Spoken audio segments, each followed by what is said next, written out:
across Leicester and across the world. This is Demon FM. You're listening to Rush Hour on 107.5 Demon FM. So hello, I'm Iain Buckland and I am joined today by two behind-the-scenes people for the Young at Heart chorus, which are based in America. I'm joined by Bob Cilman. Hello, Bob. Hello there, Iain. And also by Ken. Hello, Ken. Hello, Iain. Hello. How are you both today? I'm excellent. How are you, Ken? Very good. Could you tell me a bit about what the Young at Heart chorus actually is then, please? Well, it's a group of older performers ranging in the age of 73 to 89 at the moment. That always is in flux. And they do a number of different things, including musical theater, concerts. We were involved in a film. And we've been doing it since 1982.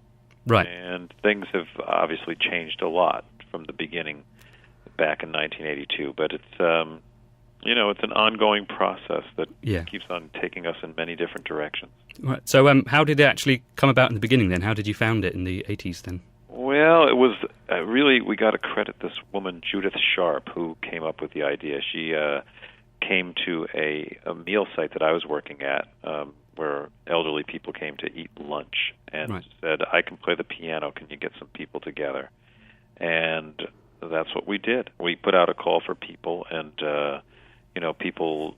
25 people showed up, and ever since then, on a weekly basis, 25 people or so show up to rehearse, and in between rehearsals, we do a bunch of different gigs every now and then. Yeah.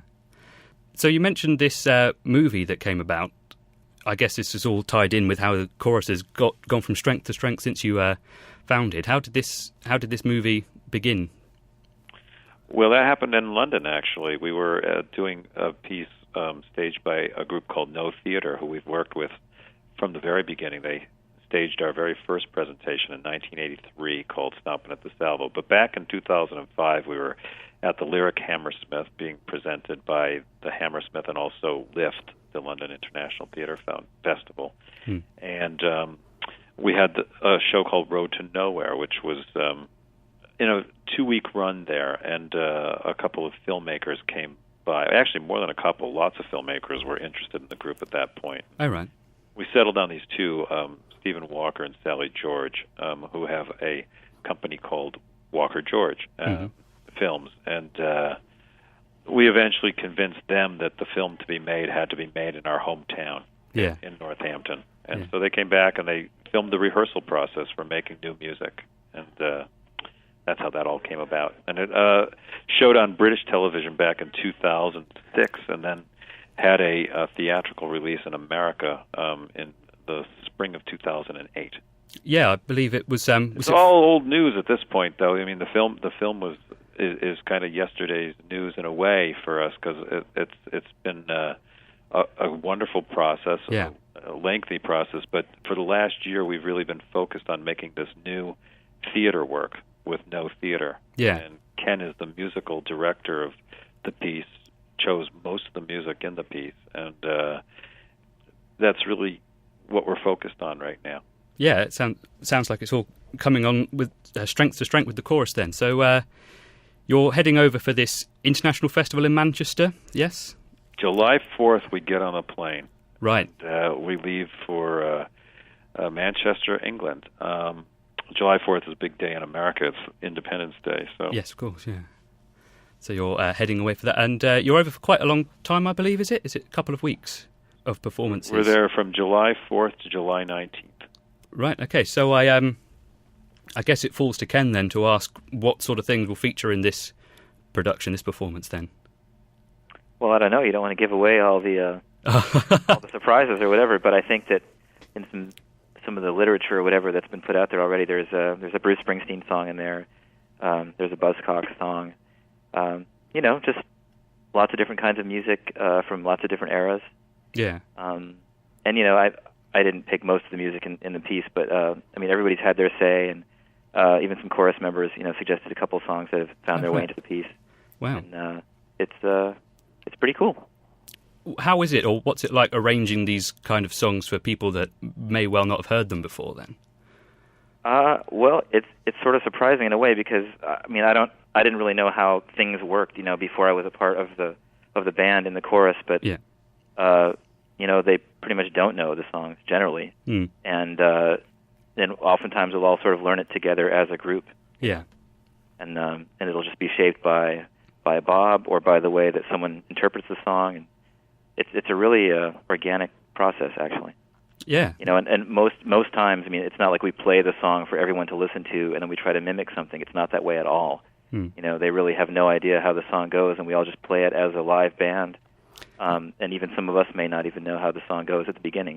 We all just sort of find our way. So it ends up becoming this real kind of young at heart creation then in the end. Yeah, it is. Oh, excellent. What dates are the performances taking place when you're over here then? I believe July 10th through the 18th, with 2 shows on the 18th. Right, wow. There's 9 shows. So it's hard work then. I'm tired. I'm tired just telling you about it. I can imagine, yeah. What are the plans with the chorus after this festival then? We've got lots of plans, actually. We're coming home. We do 2 things. We do the theater work, and we do a concert called Alive and Well. Yeah. Actually, a fun thing, we're going to come back in August. We're doing 3 things in August. We're going to a camp that was started by Paul Newman called the Hole in the Wall Gang Camp, which is for terminally ill children. And it's a beautifully run camp, and we went there last year, and it seems like it's going to be an annual event for us. So we're going to perform there.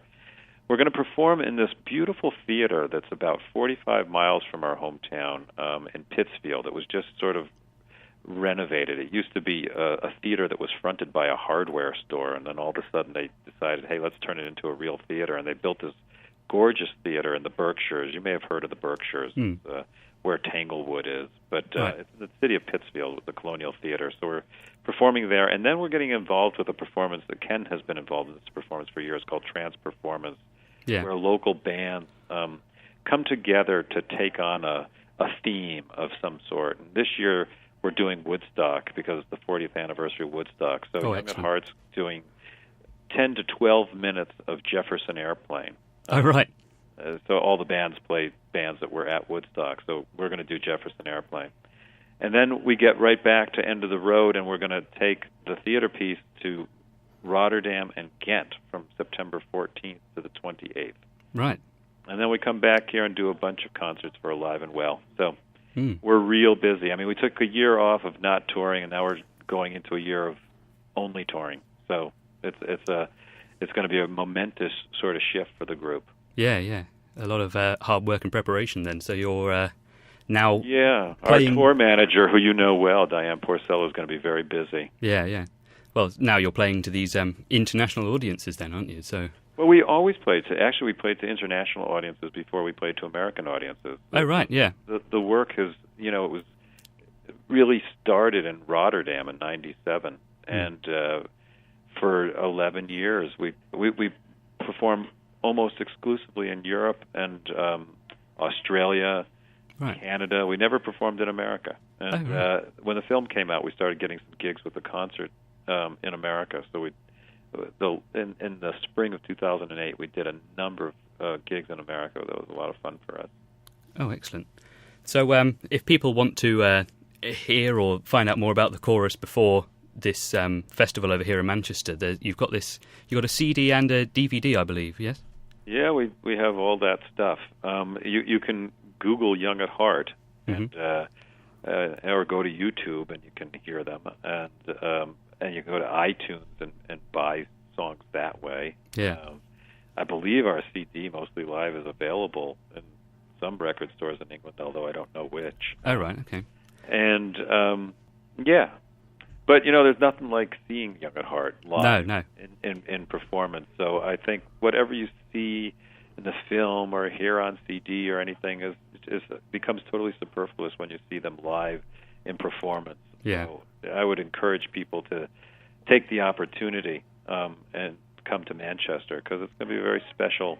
The people we work with, the theatrical people we work with, are designing an amazing set, costumes brilliantly, and it's a way to see Young at Heart in a very different way than anybody who thinks they know them Ken, what can you say? What little tidbit can you give Iain and the listening audience? I don't have a tidbit. It's just to say that, please come to the show. I think it's going to be really an amazing show, and that's actually the first way I ever got to see the Young at Heart truly perform. I mean, like Bob was saying, they'd never done their theater work in this country, and I just happened to be in London on a tour, and the Young at Heart was performing at the Lyric Hammersmith, and I got to see that show, and I just, even having seen them do some songs locally at this Trance Performance yearly concert that we've mentioned, I just was not prepared for just how beautiful it was, actually. Yeah. So live is definitely the best way to see the Young at Heart. Yeah, I mean, I don't get to see this show. I have to be in it, but I think it's going to be great. So I hope people can come. Falling in love with us? Carry on checking us out at demonfm.co.uk.